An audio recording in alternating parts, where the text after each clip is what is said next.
नमस्कार, उज्ज्वला किचनमध्ये तुमचं स्वागत। आज मी ही वाटाण्याची भाजी करते। हिरवे वाटाणे उसळ असते ना, वाटाणे ते मी शिजवून घेतले कुकरमध्ये। वाटाणे आधी मीठ घातलं आणि शिजवून घेतले। आता मी त्याची भाजी बनवते। तर मी त्याच्यासाठी कांदा कापला, आता तेल घालते, एक कढीपत्ता घातला,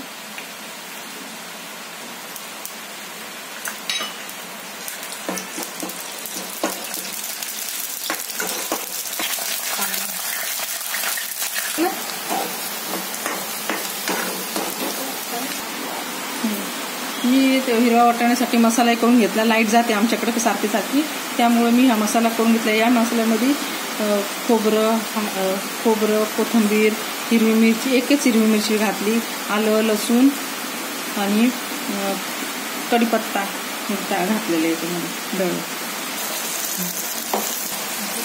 एक चमचा लाल मिरची पावडर, हिंग, एक चमचा धना पावडर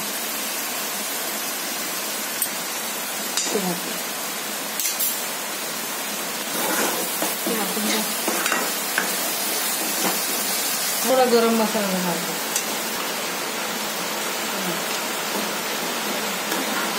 हे उसळीतले वाटाणे मी थोडंच मीठ घालते, कारण शिजताना मीठ घातलं होतं मी, वाटाणे शिजताना कुकरमध्ये।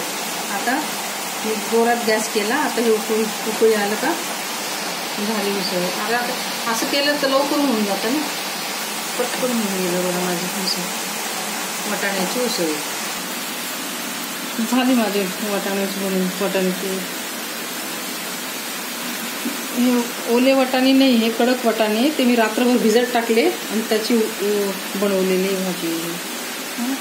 मसाला करून ठेवायचा म्हणजे लवकर होतं, आणि शिजून पण घेतलं म्हणून पटकन झालं माझं। हे बघा उसळ पटकन झाली, आणि ही खायला पण खूप छान अप्रतिम लागते, चमचमीत झाली एकदम। कलर पाहूनच असं पाणी सुटतो हिला खायची। मी आता पोळीसोबत खाणार आहे, माझ्या मुलाला दिलं वाढून, आता वाढून देत। हे लिंबू, कांदा, हे मिरची त्यासोबत तुम्ही भातासोबत खा, भाकरीसोबत खा, ज्वारीच्या भाकरीसोबत खाल्ले तरी चांगले वाटतात। आणि अशी माझ्यासारखी उसळ हे वाटाण्याची भाजी करून बघा। आवडली तर लाईक करा, सबस्क्राईब करा, कमेंट करा, कमेंटमध्ये मला सांगा। आणि कमेंटमध्ये सांगा मला, आणि व्हिडिओ आवडला असेल तर लाईक करा, आणि माझा व्हिडिओ पूर्णपणे बघा। व्हिडिओ पूर्णपणे बघितल्याबद्दल थँक्यू, धन्यवाद।